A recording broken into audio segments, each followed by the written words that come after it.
A paz e graça de nosso Senhor Jesus Cristo esteja com nossos queridos irmãos em Cristo.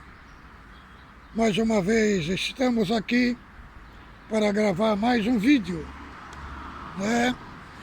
Assuntos magníficos que Deus traz para nós abordar aqui no nosso canal e para edificar os nossos queridos irmãos. O tema de hoje é: por que sofremos? Por que sofremos? Tem muita dúvida, muita ansiedade no coração de muitos irmãos, porque muitas vezes as suas causas não são respondidos, os seus objetivos não são alcançados e levanta uma grande tensão espiritual, guerra, depressão, aquela ansiedade para obter aquilo que pede. Então há um embate muito grande nas mentes e nos corações. E muitos que estão em grande sofrimento, em grande guerra, e não vê uma mudança na sua vida. Cada dia mais as coisas vão piorando, E muitos acham até que Deus não está ouvindo a oração, pensando que foram abandonados, porque vive uma vida, só uma vida de sofrimento. Mas acalme o seu coração, porque vamos trazer um assunto aqui impactante, que as Escrituras nos deixa para nós, os aspectos por que sofremos. Primeiramente, por que sofremos? Irmão, primeiramente sofremos porque o padrão que recebemos de Deus é um padrão que não se encaixa nessa cultura anti-Deus, nesta cultura ateísta. Não se encaixa, não se enquadra. Então, o que acontece? A guerra se levanta. Por quê? Porque o nosso padrão de vida cristã é um padrão diferente do mundo, diferente desta cultura caída, corrompida. Então, o primeiro ponto, isso gera sofrimento. Muitas vezes nós olhamos a prosperidade de um que não tem Deus, que cresce, que tem uma benção, E muitas das vezes o servo de Deus luta com honestidade e as coisas não acontecem, não vêm na mão. Foi igual o que aconteceu com Asaf, que era mestre do canto em Jerusalém. Lá no Salmo 73 fala que ele quase escorregou o seu pé em ver a prosperidade do ímpio, como ele prosperava, como eles progrediam. Mas depois que ele entrou no santuário de Deus, ele entendeu, Eles prosperavam, mas ele estava num caminho escorregadio. E quando ele entrou no santuário de Deus, aí ele começou a entender por que eles prosperavam e ele também não prosperava, porque a benção que estava reservada para ele era incomparável à que estava na vida do ímpio. E ele viu que o ímpio estava em caminho escorregadio e depois desaparecia, né? Saía do cenário. Então, aí ele começou a entender quando ele entrou dentro do santuário de Deus. Então, irmãos, vamos ler aqui 1 de Pedro, capítulo 1, do verso 3 até ao verso 9. Vejamos como a Escritura fala aqui para nós. Bendito seja o Deus e Pai de nosso Senhor Jesus Cristo, que segundo sua grande misericórdia, nos gerou de novo para uma viva esperança pela ressurreição de Jesus Cristo dentre os mortos, para uma herança incorruptível, incontaminável, que não se pode murchar e que mediante a fé não se pode murchar, guardado no céu para nós, que mediante a fé estáis guardados na virtude de Deus para a salvação, já preste para se revelar no último tempo, em que vós grandemente vos alegrais, ainda que agora importa, sendo necessário que estejais um pouco contestado, com várias tentações, para que a prova da vossa fé é muito mais preciosa do que o ouro, que perece e é provado pelo fogo, se acha em louvor, honra e glória na revelação de Jesus Cristo, ao qual, não havendo visto, amais, do qual, não vendo agora, mas crendo, vos alegrais com gozo inefável e glorioso, pensando o fim da vossa fé, a salvação das almas. Então, amados, com muita alegria estamos aqui novamente para gravar mais um vídeo para o canal, para trazer um assunto da esfera da nossa fé e daquilo que somos, porque sofremos, irmão. Nós temos que entender uma coisa: a vida com Cristo é uma vida sofrida, é uma vida de sofrimento. Só que esse sofrimento, ele é um sofrimento misturado com alegria. E a linguagem do Evangelho, ela não é uma linguagem popular, não é uma linguagem muito bem aceita, porque ela confronta o nosso ego, ela confronta nós. Para quê? Para operar em nós uma transformação e sermos, como diz a palavra lá em Provérbios capítulo 4, verso 18, que a vereda do justo é como a luz da aurora, que vai brilhando mais e mais até ser dia perfeito. Então, irmãos, o Evangelho, ele tem essa missão em nós, de nos transformar. Ele é a expressão máxima do poder de Deus na nossa vida. Então, a missão do Evangelho é matar o velho homem, que muitas vezes ele quer reviver dentro de nós.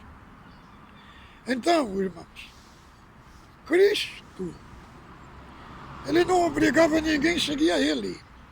Né? Inclusive ele dizia, se vocês quereis me seguir, tome a sua cruz e renuncie a si mesmo. Que aquele que não renuncia a si mesmo não pode ser o meu discípulo.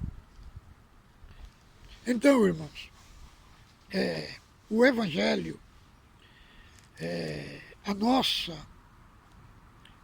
relacionamento com Cristo, eles exigem de nós nos adequar ao padrão divino para desenvolvermos uma vida genuína com Cristo.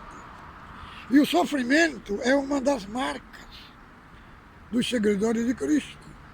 O apóstolo Paulo, ele fala lá em Romanos, no capítulo 8, se nós sofremos, com ele reinaremos. Com ele reinaremos. Quando sofremos, nós estamos nos identificando com Cristo. Né? Agora, por que sofremos? Primeiramente, porque o padrão que temos dentro de nós é contrário ao padrão mundano. Segundo, porque sofremos? Porque a nossa pátria não é aqui, é os céus. Aqui, Pedro, ele aborda da sua carta, né, que nós fomos gerados de novo para uma herança incorruptível, incontaminável e que não se pode murchar. E por quê, irmão? Porque aqui ele mostra as características do tesouro que temos no céu.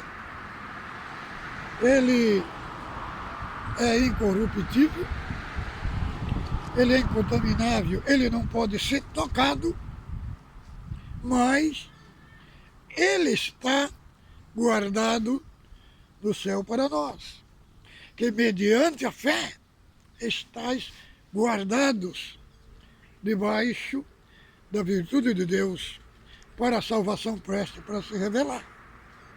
Então vejamos bem, a característica dele é que ele não se corrompe.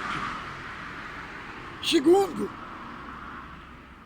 ele é incontaminável.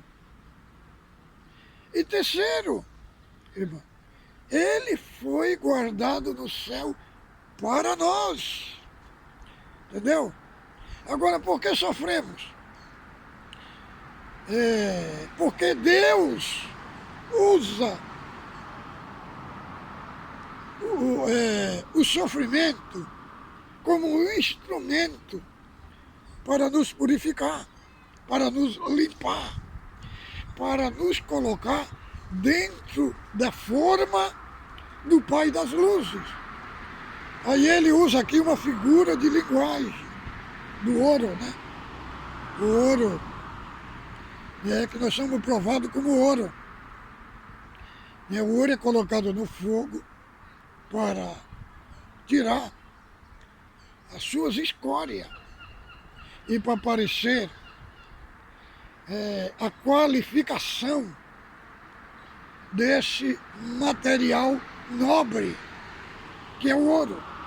Assim, ele usa esta linguagem figurada para ilustrar a nossa fé. Por isso que vem o fogo da provação, o fogo do sofrimento. Vem para quê? Para nos limpar, para nos purificar, para nos santificar, para nos colocar, irmãos, como ele diz, em louvor, em honra e glória. Essa é a missão do fogo, é a missão do sofrimento, que vem produzir dentro de nós, na nossa vida, no nosso ser, no nosso íntimo, algo divino, algo nobre, algo excelente. E isso acontece, Deus usa o instrumento do sofrimento para produzir, irmão, a excelência divina, a nobreza divina dentro de nós. Agora, terceiro, porque sofremos. O apóstolo Pedro, ele fala no verso 8, né?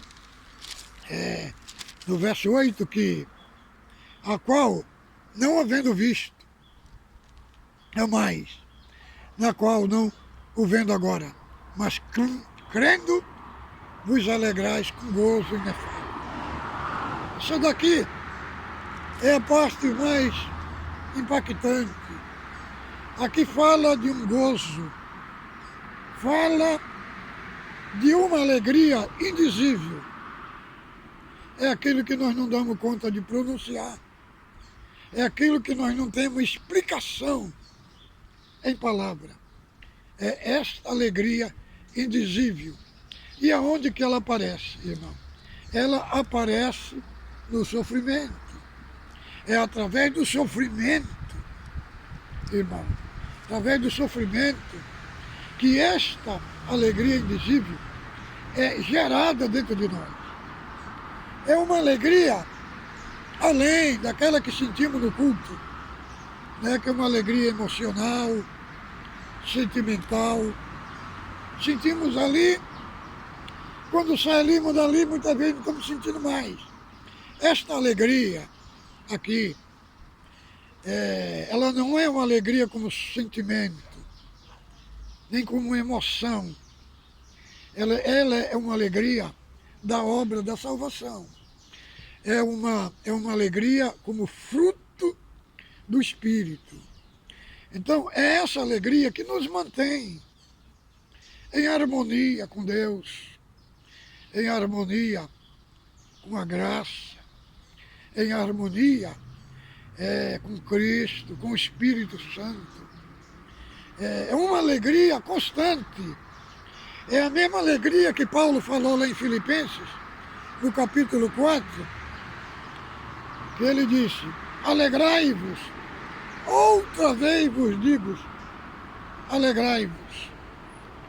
Então, irmão, quando Paulo escreveu Filipenses, quando foi escrito Filipenses, Paulo estava na prisão em Roma, né? Estava na prisão. Ele estava no corredor da pena capital, entendeu? Mas as circunstâncias não conseguiu tirar dele aquela alegria indizível, né? Não foi o que ele ia passar, a morte que ia sofrer, que tirou dele aquela alegria. Por isso que ele falou: alegrai-vos, outra vez vos digo, alegrai-vos. Ele estava no corredor da pena capital, ali para ser morto. Então, irmãos, não foi a morte, não foi prisões, não foi açoites que roubou dele aquela alegria. Então, irmão, tem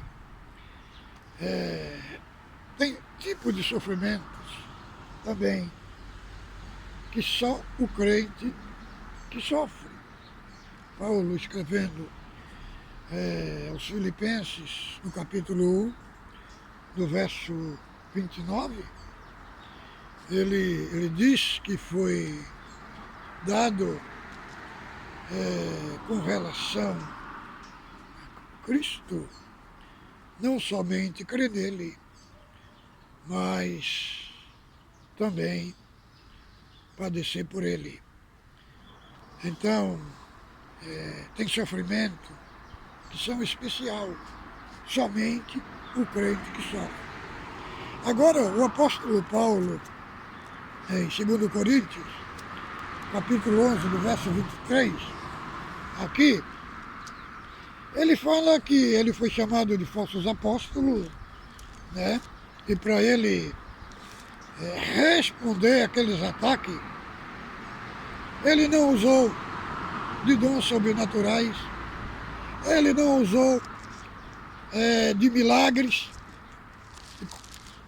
não contou milagres, né? Ele apenas contou o seu testemunho de vidas. E vou ler alguns versículos aqui para os irmãos entender qual foi o legado que o apóstolo Paulo deixou para nós aqui. Coríntios capítulo 11, do verso 23. São ministros de Cristo, falo como fora de mim, ainda mais em trabalhos, muito mais em açoite, muito mais do que ele em prisões, muito mais em perigo de morte, muitas vezes recebi dos judeus 5 quarentenas menos 1. 3 vezes fui açoitado com vara, uma vez fui apedrejado, 3 vezes sofri naufrágio, uma noite e um dia passei no abismo, em viagem, muitas vezes em perigo de rio, em perigo de salteadores, em perigo da minha nação, em perigo dos gentios, em perigo na cidade, em perigo no deserto, em perigos no mar, e em perigo entre os falsos irmãos, em trabalho, fadiga, em vigília, muitas vezes em fome e sede, em jejum, muitas vezes em frio e nudez, além das coisas exteriores que me oprimem. Cada dia, o cuidado de todas as igrejas. Então, irmão, veja aqui, testemunho do apóstolo, Paulo, falando que ele são ministros de Cristo, falam como fora de mim, ainda mais em trabalho, muito mais em açoite, muito mais em prisões, muito mais em perigos de morte, e muitas vezes recebi dos judeus 5 quarentenas menos 1. Quando a pessoa era penalizada pela lei, pelos açoites, era 40 açoites. Não podia dar mais, para que a pessoa não ficasse inutilizada. Então, quando eles, judeus aqui, pegaram Paulo para açoitá-lo, eles usaram de uma artimanha. Se eles dessem 40 açoites, não podia dar mais. Então, o que eles fizeram? Primeiro, eles deram 39 açoites. Na segunda, eles deram mais 39. Na terceira, mais 39 açoites. Na quarta, mais 39. Deu 156 açoites. A última, eles deram 40. Por isso que fala 5 quarentenas menos 1. Quer dizer, de cada quarentena, das primeiras 4 quarentenas, eles tiravam 1. Então deu 156 açoites. Depois eles deram 40. Então ele levou 196 açoites. Ficou quase como morto. E aquele azorague de couro seco de boi, tinha ponta de osso no meio dela, daquele azorague, e um pedaço de chumbo na ponta. Cada chibatada daquela tirava até couro das costas da pessoa. Então aqui, Paulo mostra o seu testemunho de vida, responde a ele, questiona ele com testemunho de vida. Olha os testemunhos. Recebi dos judeus 5 quarentenas de açoite menos 1. 3 vezes fui açoitado com vara. Uma vez fui apredejado. 3 vezes sofri naufrágio. Uma noite e um dia passei no abismo. Em viagem, muitas vezes, em perigo de rio, em perigo de salteadores, em perigo da minha nação, em perigo dos gentios, em perigo na cidade, em perigo no deserto, em perigo no mar, em perigo entre os falsos irmãos. Trabalho, fadiga, vigília, muitas vezes em fome, sede e muitas vezes em frio, além das coisas exteriores que me oprimem. O cuidado de todas as igrejas. Era sofrimentos especiais. Foi concedido para Paulo. Ele sofria por causa, ele se sentia oprimido, que oprimia ele o cuidado de cada dia de todas as igrejas. Então, irmão, Evangelho é uma coisa séria, seríssima, entendeu? A vida com Cristo, né, é uma vida de sofrimento, mas é uma vida de alegria, com consolo. Então isso é para acalmar o seu coração, a depressão, a grande luta, o caos na sua vida, no meio da sua família, não vê uma saída, não vê uma direção, mas acalme seu coração. Isso não é sinônimo de que Deus se ausentou, de que Deus está longe. Não, isso, como disse o apóstolo Pedro lá, capítulo 4 de Pedro, do verso 15, que ninguém padeça como homicida, como ladrão, como malfeitor, como que os intrometem em negócio alheio, mas se padece como cristão, não se envergonhe, antes glorifique a Deus nessa parte. Porque já é tempo que comece o julgamento pela casa de Deus. E se começa por vós, qual será o fim daqueles que são desobedientes ao Evangelho de Jesus Cristo? Mas os que padecem, segundo a vontade de Deus, encomende suas vidas ao fiel Criador, fazendo o bem. Amados, este vídeo, estou fazendo ele com muito carinho para todos os nossos irmãos. Ósculo Santo, no vosso coração. Fique com Deus. Um domingo abençoado.